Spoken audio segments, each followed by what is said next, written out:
Good afternoon.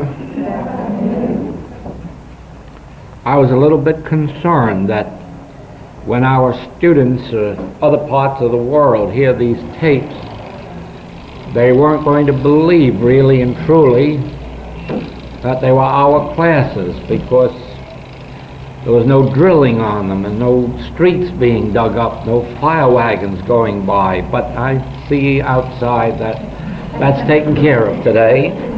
The old familiar landmarks will be on our tapes, and they'll say that's an Infinite Way class.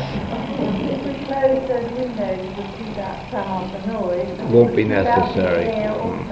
Won't be necessary. I think our students would prefer to hear the noises.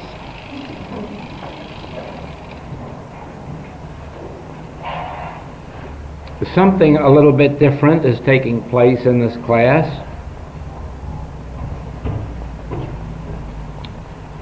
In the 11 years that I've been teaching the message of the Infinite Way, we have never had a book devoted exclusively to the healing work.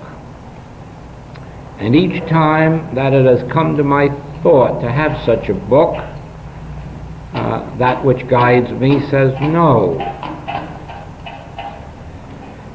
And the reason is that if you concentrate exclusively on the idea of healing, you have to lose the very thing you're seeking. Whereas learning the principles, catching the entire vision, you have a background for healing, and then healing becomes just a part of the picture, and that's the way it should be. In other words, just as the Master taught that you're to take no thought for your life, what you shall eat or what you shall drink, so he might have gone on and said you're to take no thought for your health, but seek rather the kingdom of God, and let all these things be added unto you. And so it has been that in our work, as you read the writings or hear the recordings, you gradually develop a consciousness of truth. Sometimes you become aware of specific principles. At other times you are not so aware of the specific principles, but you know the general motif. And healing automatically fits into it. But evidently the time has come for a book, because that which is taking place here this week is very evident to be a book, and a book which will concentrate on the healing principles. So do not be surprised along about 1959 or 1960 if you receive notice of another book on the subject of spiritual healing, and then recognize your own class. Now, we come today to a statement that must be clearly understood in your mind.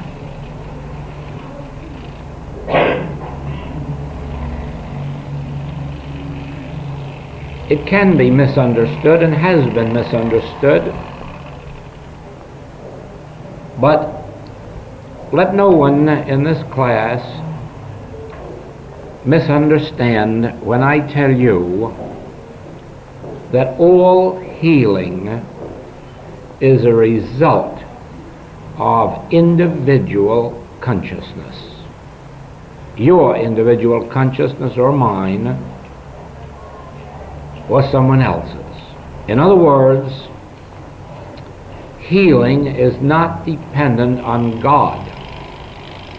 Healing is not dependent on what you might call or have heard as God consciousness or Christ consciousness, unless you think in terms of your consciousness as God consciousness or Christ consciousness. In other words, if you at this moment had a problem and you were given the choice of practitioner to go to, out of all the world and out of all time, your thought would immediately jump to Jesus Christ, and you would go to him in the complete assurance of receiving your healing. But why is this so? Why, if it is God that heals, or if it is God consciousness or Christ consciousness, why do you particularly need Jesus Christ? And your answer is because Jesus Christ has, so far as our conviction goes, proven to have the greatest degree of unfolded and realized God consciousness. Now, if you were told you might not have Jesus, who is next in line? And if you know your scripture, you will immediately say John. For undoubtedly John so completely approaches divine consciousness that I doubt that anyone knows where Jesus leaves off and John begins, or vice versa. In other words, they are two men with but one consciousness, and that one the divine consciousness. And so it would be that you would probably seek John, I would, next. And then if you had to go from there, your thought might go to Peter and to Paul, because they demonstrated in their healing work the tremendous capacity, the tremendous depth of their spiritual capacity, of their spiritual awareness. And so the answer to the healing problem is this: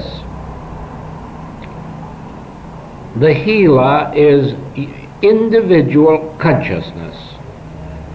The healer is the consciousness of any individual who has attained some measure of Christ consciousness.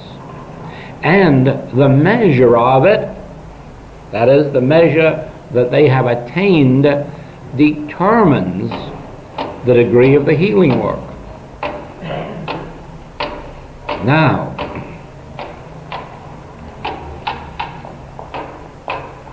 where this is sometimes misunderstood is that there are those who might be led to believe that this gift of healing or Christ consciousness is a personal thing and therefore belongs to some person as such. And that, of course, would be introducing egotism. No one has in and of himself the healing consciousness, only in the degree that they have embodied the one divine consciousness as their individual consciousness through the understanding that I and the Father are one, and all that the Father hath is mine. Now, by the grace of God then, God's consciousness becomes your individual consciousness. But how? Because now we come to that place, how do I attain it? How do I achieve it? How do I go from becoming a businessman, a salesman, to becoming a spiritual healer? How do I go from becoming a housewife to becoming a spiritual healer? And there is where we all need this guidebook, the Bible. For in it is this word of life. In it is the pattern that we must follow if we are to achieve Christ consciousness.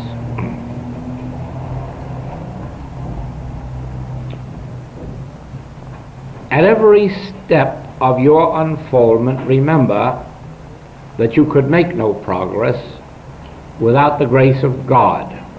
That is, of your own self regardless of how determined you might be, regardless of what zeal you might put into it, regardless of how much faith you might have, if you at the same time haven't an element of divine grace, you will achieve nothing but the intellectual knowledge of the letter of truth. So it is that you have to give recognition to the fact that you did not bring yourself to this study, that something impelled you. That something that impelled you is within you. It is that which determines that this is the year for your opening yourself to this message, and perhaps out there may be 200, 300 who will be ready to open themselves next year or the year after or the year after that. Be assured of this: if all of these people out here were in this room or in our presence, it would benefit them nothing. Their physical presence would not give them the secret or the consciousness of this work. If I thought that it would, I'd place great big ads in the newspaper, promise to give away silken hose free, and have them here and then convey to them Christ consciousness. But it won't work. The impulse must be within the individual. Then it is that when the student is ready, the teacher appears for them. Now, with that acknowledgement, we are ready for the next step.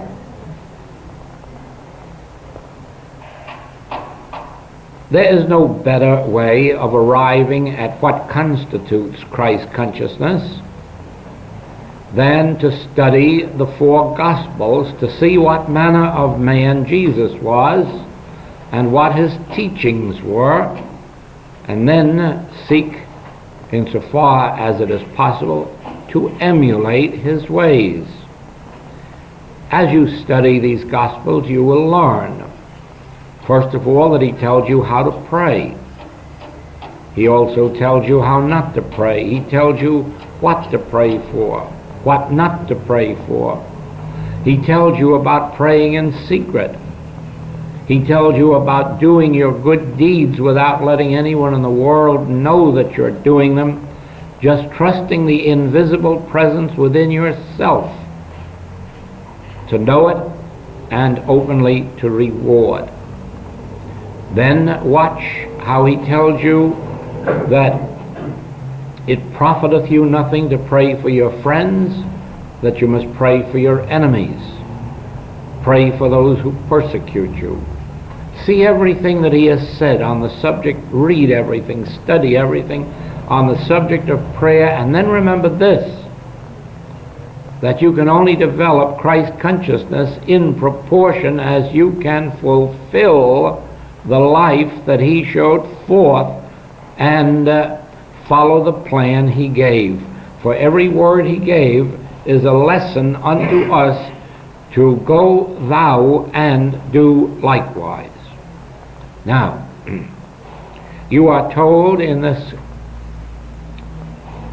life and teaching of the Master that if you have aught against any man, there's no use to pray.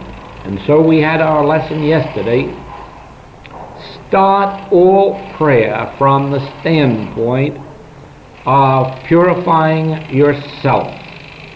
In other words, by clearing yourself of criticism, condemnation, judgment, bearing false witness against your neighbor, getting finally to the place where you can agree that man is spiritual, and this means universally truth all over the globe, good man or bad man, old man or young man, true being is spiritual.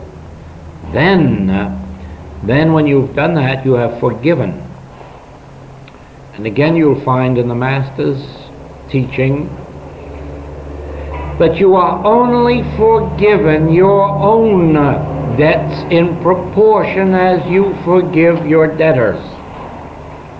And so you will see that all of the sins of omission and commission, which have resulted in our mental darkness, spiritual darkness, physical, moral, financial, all of that is because we have not released. Therefore, we have not been released. Who held us in bondage? Was it God? No, it is ourselves. Because we have the pattern, forgive as ye would be forgiven, bless as ye would be blessed, pray for others as ye would be prayed for. In other words, love thy neighbor as thyself. And then only are you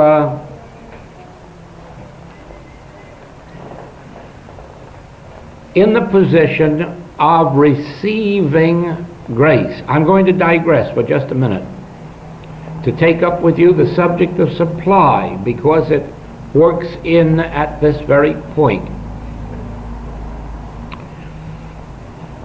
Supply is not a very easy subject for me to teach. And the reason is that everybody already knows it in their heart and soul, but they don't want to obey it. And so when I teach it, I know I am up against that block, that wall that does not want to hear what I have to say. But it is a spiritual truth. Supply is not income. Supply is outgo.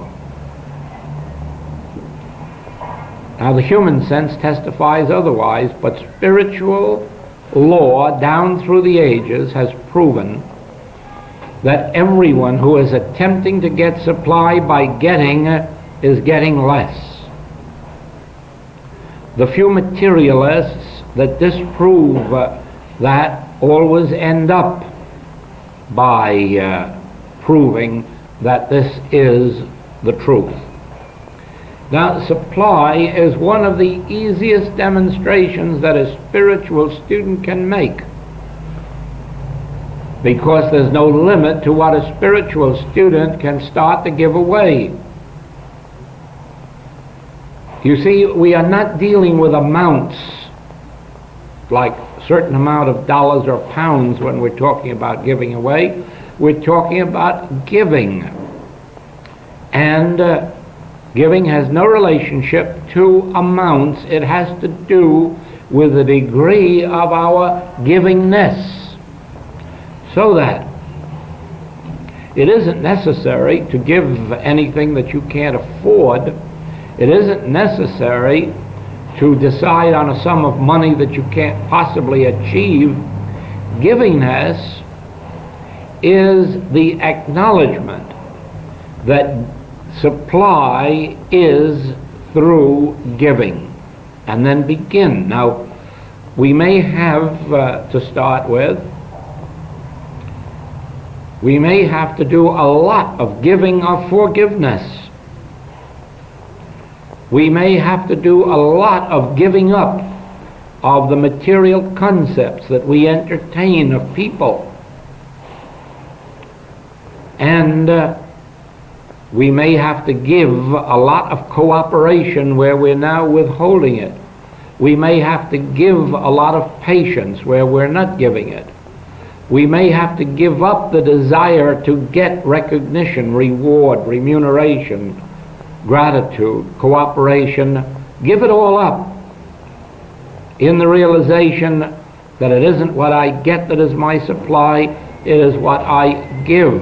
Then when it comes down to the dollars or pounds or shillings, we are never called upon for more than meets the common sense, but we are called upon to change our attitude and to begin at any given moment with the idea of, here starts this shilling in circulation. I don't care where it goes.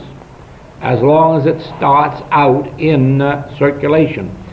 The Scripture has given us this teaching under the name of tithing. Now, there are many people who believe that they cannot afford to tithe 10% of their income, and for them to try it might be disastrous at first. And so it would be well for those people to start tithing with 5% or 4% or 3% or 2%, as long as they determine on a set specific sum or percentage which they will give to some impersonal purpose, not to their families, not to their children, not to their own benefit, but to something completely impersonal, and if possible, that it be given in a secret manner so that nobody but themselves knows whence it came. Those who start that way very quickly get a guilt complex, because it only takes a couple of weeks to see that it was so easy to give 2 or 3% that automatically you decide it'll have to be 4% or 5%, and the 10% comes quickly. The strange thing is that rarely does it stop at 10%. I have 3 times in my career known individuals who were tithing 80% of all their income and had more left to live over on and with than they could possibly spend, even if they were extravagant. So that the law does prove itself that supply is not getting, supply is giving, and you will always have in proportion to your giving. Now, there is a second part of supply which must be recognized, and for the purpose of the infinite way, this is the most important part, because so far as I know, this is the first time it has been given to us. Not here, I mean in the infinite way. You have never seen supply. You can't see, hear, taste, touch, or smell supply. Supply doesn't exist in the visible realm. Supply is spirit or life. It is completely invisible, and you have an infinity of supply. You have no less supply than Jesus had, no less than Moses had, no less than Elisha had and Elijah had. And all you have to do is go back and study their demonstrations of supply and be shocked to know that they had such an infinity and proved it. And then to realize that we have exactly that same amount, not 1 farthing less. How do we arrive at that?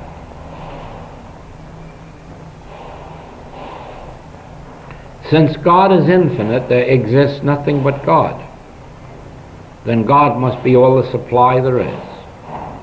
There is no other supply than God. And the moment you let your mind run to money, properties, bonds, stocks, and think of these as supply, you are off the track of demonstrating spiritual infinite supply. Supply has never been seen by anyone, for supply is the presence of God, Emmanuel, God with us. Now, your realization of the truth that God is closer to you than breathing and nearer than hands and feet is your realization and demonstration of the omnipresence and infinite nature of supply, since God is infinite And God in its infinity is closer to you than breathing, nearer than hands and feet. Then, when you perceive this, you can begin to claim for yourself infinite abundance, closer than breathing, nearer than hands and feet, and really and truly not insult your own intelligence, because now you are claiming the presence of God in you, the presence of infinite God, omnipresent God. And now you need take no thought for your life, what you shall eat or what you shall drink, or wherewithal you shall be clothed, or where the next automobile is coming from, or the next vacation trip. Drop these from your mind, for they are the added things. In other words, our outward good are but the symbols of the omnipresence of supply. Our classes have seen it in this wise. If I haven't a consciousness of supply, I can't have the symbol of supply in my pocket. First, I must have the consciousness of supply, and then the symbol follows on top of that. If I have the consciousness of the presence of God, where I am, Emmanuel, God with us, the place whereon I stand is holy ground. Son, thou art ever with me, and all that I have is thine. When I have that consciousness, the symbols appear as they are needed. And the symbols may be money one day, transportation the next day, hotel accommodations the next day, food, clothing, books, whatever it may be. These appear, since these are but the symbols or outer expressions of supply. Supply itself has never been seen, heard, tasted, touched, or smelled. Supply is God. Supply is spirit. Supply is the presence of the Lord with me. Supply is a life force that works through me. Now, if you need any proof of this, I will just ask you to visualize a tree, a fruit tree in your garden, and visualize it in the off-season, when there is no fruit and there are no blossoms on the tree. But you are not going to cut the tree down. Why not? There's no supply there. You know better than that. You know right now that there is a life force operating in and through that tree that is forming the sap that will go up in through the trunk, out into the branch, and appear later as a blossom, and then later as the fruit. So you are not fooled at all by the barren tree. You don't say the tree has no supply. You don't say the tree is useless. You don't say the tree lacks. You just look at that tree and thank you, Father. I know what's taking place inside that tree. So it is with us. It really makes no difference. It should make no difference to any of you. It makes no difference to me what the state of my outer sense or visible supply may be at any given moment. If a hurricane came and blew it all away, I would still be where I am, and the life force would still be operating in my consciousness, and with a little patience, the blossoms and the fruit would appear again in the forms of dollar bills or whatever the need might be. All that is necessary is the recognition of this truth. There is a life force operating in you as it is in the trees. Why hasn't it become visible in greater measure? Because your consciousness wasn't attuned to the invisible, but to the visible. And most of the time, we have been trying to create in the visible. And you see, you can't multiply loaves and fishes in the visible. You cannot multiply dollars in the visible. If I start multiplying these, I'll go to jail very quickly. So if I want more of these, I must not multiply out here in the visible. I must do my multiplying in the invisible. And the manner of it is to realize that God is supply. God is closer to me than breathing, nearer than hands and feet, therefore my supply is closer to me than breathing. That God is infinite, therefore my supply is infinite. And like the fruit tree, heaven help the person who lets their fruit stay on that tree and doesn't pluck it. They will soon learn how quickly a tree can dry up and give forth no more fruit. It is only as we pluck the tree, as we take the fruit off and the flowers from the flower bushes, that this life force immediately goes to work to push out twice as many as it had before. So it is with our supply. It is only in proportion as we can love our neighbor, give out love, give out forgiveness, give out cooperation, always without seeking a return. Only the Indian giver gives and then seeks the return. The true spiritual light gives out of the fullness of a heart of givingness and seeks no return because there is no need for a return. God is one's sufficient return. Now, when you see this, you see one of the major healing points in the infinite way. That it is your consciousness of truth that determines your supply. It isn't a God somewhere, it isn't a Christ somewhere, it isn't a spirit somewhere. It is your consciousness, your developed consciousness, if you weren't born with such a consciousness, as how many have been, very few. In nearly every case, it has been a matter of a developed consciousness.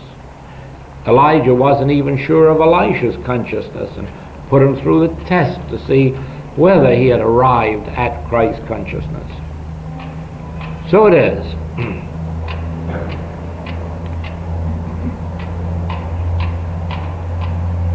The disciples were fishermen. We know that their consciousness was developed consciousness. Saul of Tarsus, we know his was a developed consciousness resulting in St. Paul. All down through the ages, St. Augustine, we know, was far from being a spiritual light, but he became a developed spiritual consciousness. And so with many on the path. Now, the secret is then that the source of your supply is your own consciousness of God as supply. So it is with health. Health is a matter of individual spiritual consciousness, your consciousness. If you seek a help of a practitioner, then in that moment your health depends on the developed spiritual consciousness of your practitioner. But that isn't going to do you much good forever, because sooner or later you are going to be in a position where it'll be your developed consciousness or none. And our function as students is to develop our individual consciousness to the point not only of being healed but of healing. And so, you have to come back to this basic truth, that since I and the Father are one, God is my being. You might put it this way: God is being me. God is being me.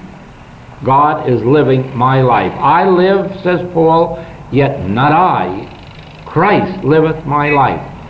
And you have to come to that point ultimately where you say, why, I don't have health, I don't have wealth, I don't have anything. This is God's life, God's health, being me, living me. I live, yet not I. This is Christ, the Son of God, living my life. And then, in a measure, you start to drop the personal sense of health and supply, and you come to that grand finale where you say, the earth is the Lord's and the fullness thereof. Son, all that I have is thine. When you come to that point, you have reached a place in your demonstration where the whole world falls off your shoulders. The earth is the Lord's and the fullness thereof. That just leaves me stripped without a thing, doesn't it? Until that next breath. Son, all that I have is thine.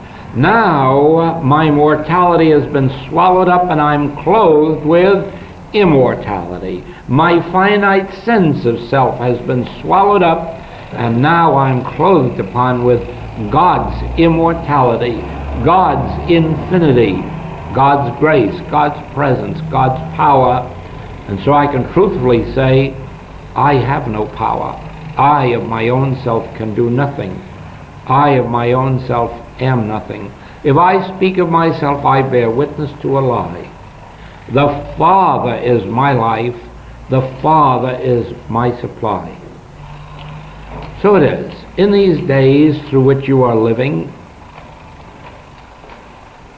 which these newspapers tell us are the greatest days of fear ever known on the face of the globe, you have no need for fear. You need have no part in the world's fear. Why?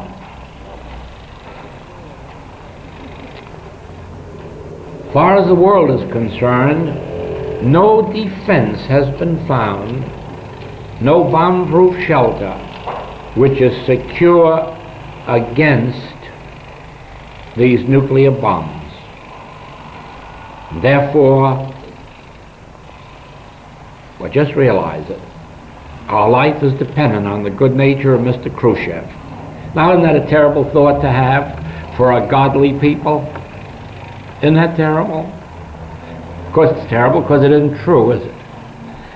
Our scripture tells us that God is a fortress. Now the question is, would you like to take issue with God? With the Bible? Would you like to make the statement that that is not true, that God is our fortress? In Him we place reliance? Is it not true that God is a high tower?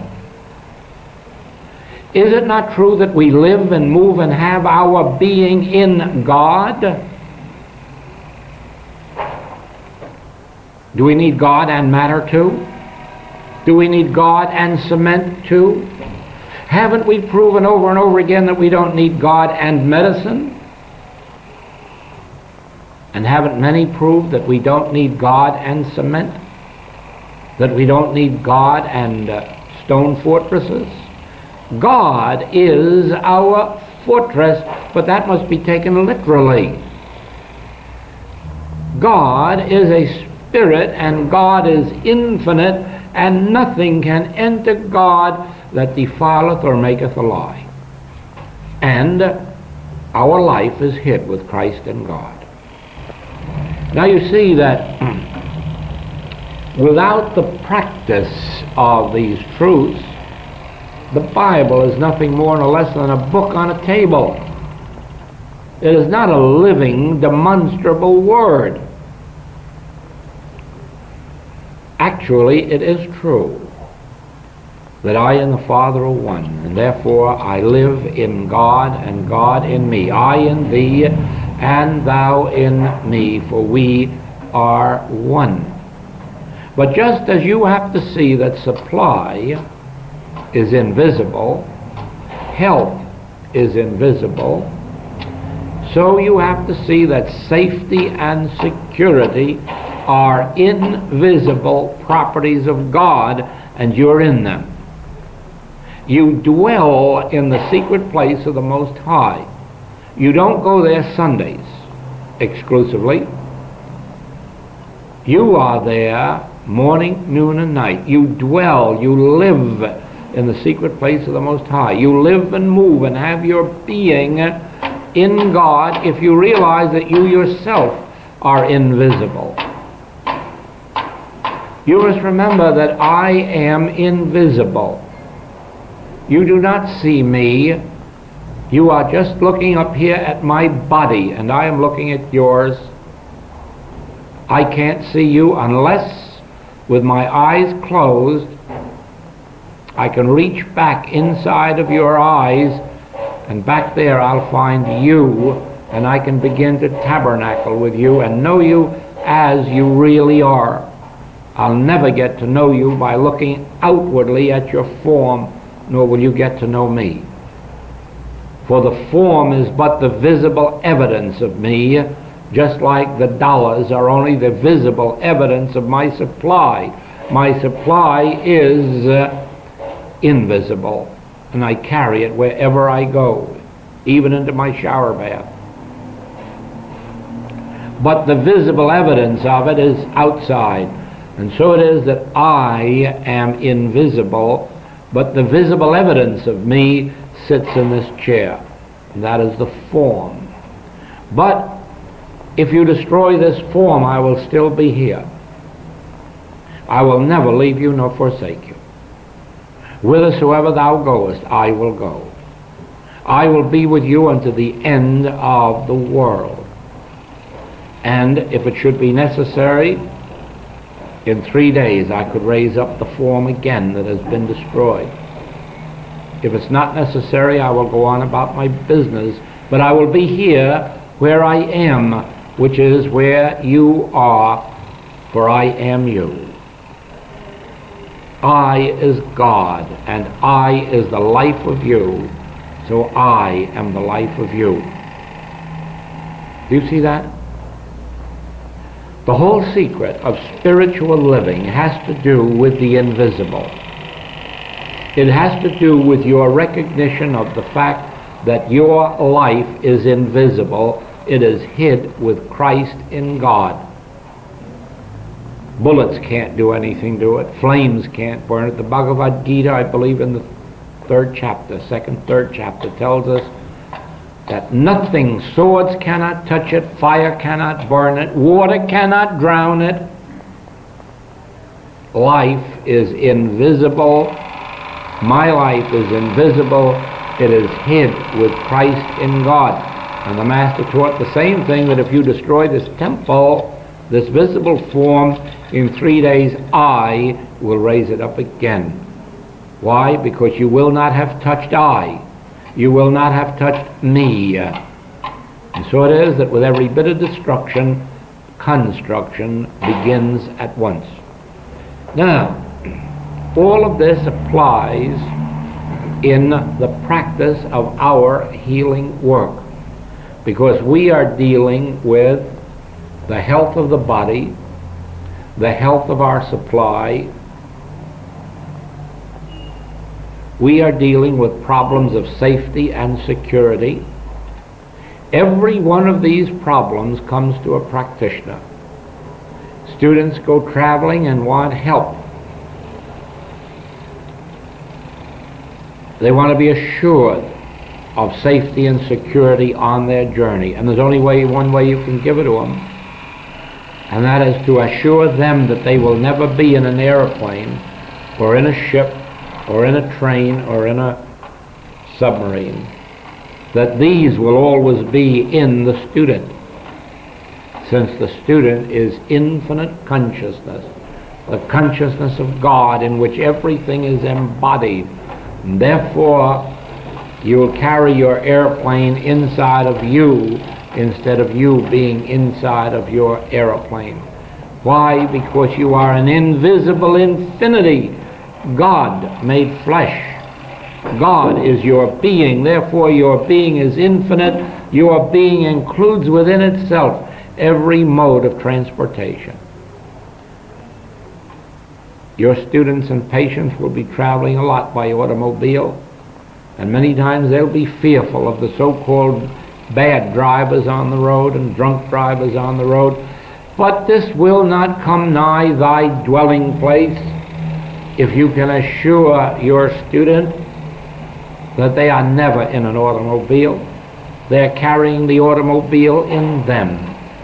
They are not victims of a driver outside themselves. That driver is inside of them, within their consciousness and subject to their consciousness of truth. Nothing is outside the realm of your individual consciousness. If I have a headache and ask you for help, you have become the law unto my health. If you observe anything of a negative nature about me, you have become the law under the transformation of that. And so it is. It's only necessary for you to know that there isn't a soul on this earth driving a car, airplane, or anything else that isn't in and of your consciousness and subject to your consciousness of good, of God. Therefore they are God-directed, God-maintained, God-sustained. Do you see how this applies then? Your health is a matter of my consciousness. And the moment somebody asks you for help, their health becomes a matter of your consciousness. And their health responds to your state of spiritual consciousness. And if you know these truths, if you know that life is invisible, never subject to matter or material conditions, if you know that supply is spiritual, never seen, always omnipresent, always infinite, if you know that God is a fortress and a high tower, an invisible cloak protecting you from every false belief of the human mind, you can walk up and down this earth and never be seen by the carnal mind. But you see, it rests with you. Ye shall know the truth, and the truth shall make you free. There are no mysterious gods sitting around waiting to do this for you. I need only remind you that in India, the average lifespan is 29 years. That in the United States it is, for the male, 67 years, and for the female, 74 years. She doesn't have quite so much worry, they tell us. Why the difference between India and the United States? Does God love the United States more than India? No. We're not going to be that foolish, are we? Does God love Americans more than he loves Hindus? We're not going to be that foolish as to believe that. God is no respecter of persons. What is the difference then? The difference is the degree of unfolded consciousness. That's the degree. If their consciousness were unfolded enough, expanded enough, well, we have seen this in the United States, where it is only a matter of 75 years ago when our Negroes were all illiterate slaves, and today we have Phi Beta Kappa key men and women of the Negro race. We have some really great intelligence and brains among the Negroes. Why this change? They merely have been given the opportunity to unfold their consciousness. They've taken advantage of it, that's all. They weren't illiterate Negroes because they were Negroes. They were that because they weren't given the opportunity for their consciousness to unfold and expand, and now they're being given that opportunity and they're finding their rightful place in society. So it is with the people all over the world. The day will come when there will be no labor strikes. I wouldn't be surprised that almost every one of us in this room will be right here on earth to witness that day. Why? Because it is known now that there never was a legitimate reason for a strike. Strikes have been brought about through ignorance of how to settle these affairs. Just as you know that wars will be outlawed very quickly. Why will they be? Because in this age we know that wars don't settle anything, therefore that can't be the way to settle them. But a few generations ago that wasn't known. If somebody disagreed with you, you got up and punched them. And if you were a country, you just sent your army out to punch them. And that was the way it was done, always with physical force. But that was because human consciousness was not unfolded enough to know that there isn't a subject in the world that can't be reasoned out at a table. But enlightened consciousness now reveals that to us, and the result is that in the United States we have very few strikes, and most things are being settled, and the strikes that we still have, we have mainly because the type of union leader is not yet the enlightened one. And as they give way to the more enlightened ones, strikes go out. So it is. We live on a border with Mexico, and we live on a border with Canada, and we have no wars with them. Why? Because they are two countries like ourselves with enough developed consciousness that we can reason out our problems without going to war about them. And that is becoming now universal. Now, if the metaphysical religions of this last 3/4 of a century have proven anything at all, it is that anyone can be a healer who seriously wants to be. Not easily always, oh no. To some it comes very, very easy to be a healer. To some that consciousness comes very quickly. To others slowly. But it's attainable by anybody who is determined enough to have it. Why? Because it has nothing to do with any mysterious outside gods. It has nothing to do with any mysterious outside powers. It has to do with what degree of developed consciousness can you bring to bear on a problem. Now, when you are called upon to help someone with supply, and you can say, certainly I'll give you that help. I'd like you to help along a little bit too by searching yourself and see if there isn't something that you can start to give somewhere where you haven't been giving it. Oh, not to your family. We know you're doing that all right. But to someone who isn't your family or someone who's your enemy. No, I can't think of a thing. Well, then search your clothing closet and see if there isn't something there that you might spare. Start this giving business, and you'll start the supply, and then I'll do the rest. And what do? You sit down, you get into meditation, and the first thing you do is you purge your own consciousness by realizing, Father, forgive this individual. They do not yet know that they have the infinity of spiritual supply right where they are, but I know it. I know that where they are, God is, and God is infinite, and God is supply. And so I know that supply is with them. I know that they are the very embodiment. I know that it's as true of them as of Jesus, that I have meat This person has meat that the world knows not of. This person has the bread of life, the staff of life, the wine, the water that springs up into life eternal. I know that they hath, because I know that all that the Father hath is theirs. And I know now that as they start to let loose of it and begin to yield a little bit on the giving side, that the rest will begin to flow.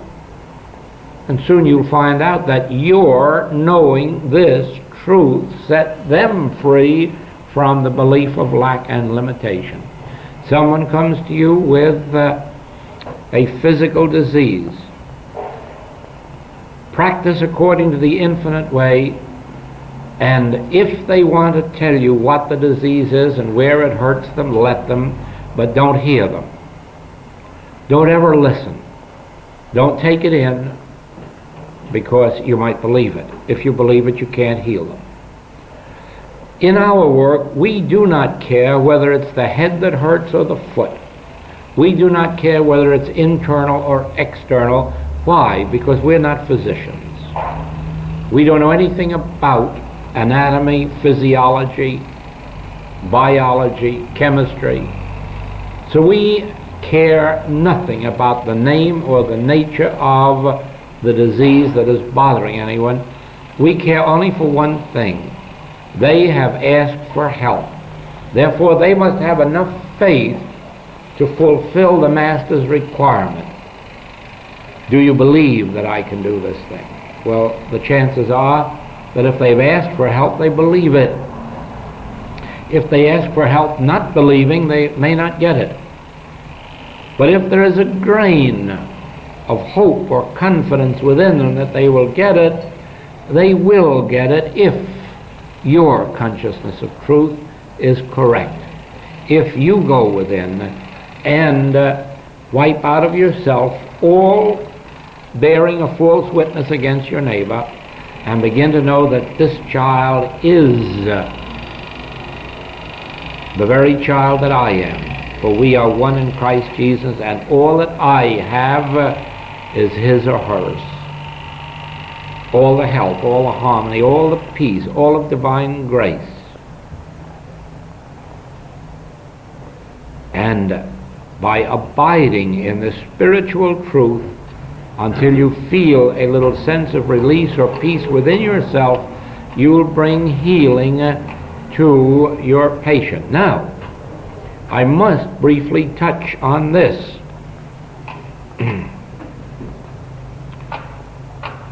And this includes two words: idolatry, atheism.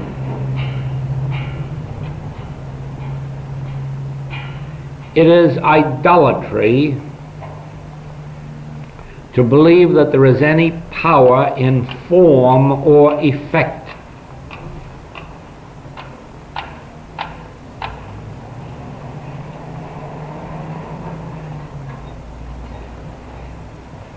Even the food you eat feeds you by reason of the fact that there is an invisible life in the food which is feeding you. The form doesn't feed you, but the invisible life in the food feeds you. That is why we now have many cases of malnutrition, of people who are eating so heartily that they're pounds and pounds and pounds overweight, and yet become violently sick with malnutrition. And do you know why? The life of the food has been taken out before it's been sold to them, and all that they get is husk. There was quite an article in one of our magazines in January which told our public that every one of the dry cereals which they buy in the stores hasn't an ounce of life or food in it, that it is nothing but husk that goes into the stomach without any life except the life that you add to it by adding some milk or cream or sugar or fruit. But in and of itself, these dry cereals are nothing but husks from which the life has been taken. And yet they're sold for food and for children's food. It has long been known in the States that the bread and the pies and the cakes we eat have all had the food values taken out of them before we get them, and we get the husks. It is for this reason that, was it last year, in Scotland they refused to allow the largest bakers in England to open branches in Scotland, because the largest bakers in England are using American recipes. And Scotland says, our people need bread. We're bread eaters, and we need the life in the bread, and you take it out. See that? It isn't the form that feeds you, it's the life in the form, and if the life's been taken out, you're not fed. So it is. Don't fear a form, whether it's the form called fever, form called lump, form called cancer, consumption, paralysis. Don't fear the form, for the form cannot harm you. It is idolatry to give power to a form. And you only begin healing when you get cured of idolatry, when you believe in golden calves in any form. Now, this subject may also be embraced under the head of atheism. Since you believe in God, and God is spirit, and God is invisible, put all of your faith in the invisible and none of it in anything that has visible form.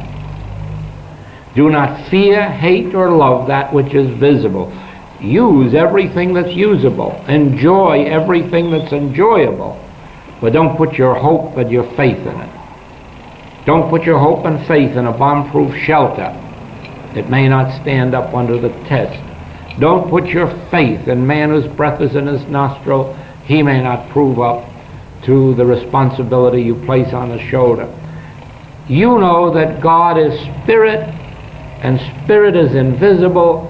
Therefore, place your faith and hope and reliance in the invisible. And when you see any form that human sense says is destructive, treat it the way Jesus did leprosy or the blind man. Treat it as nothing. Don't fear it. Don't hate it. Don't try to get rid of it. Sit quietly and peacefully and realize if you exist as visible form, it would be idolatry or atheism to believe you have power. All power is in God the Spirit. These two subjects comprise one of our most important subjects, for on them our entire demonstration is built. And so until what time this evening? 8 o'clock. 8 o'clock this evening. Time has flown away.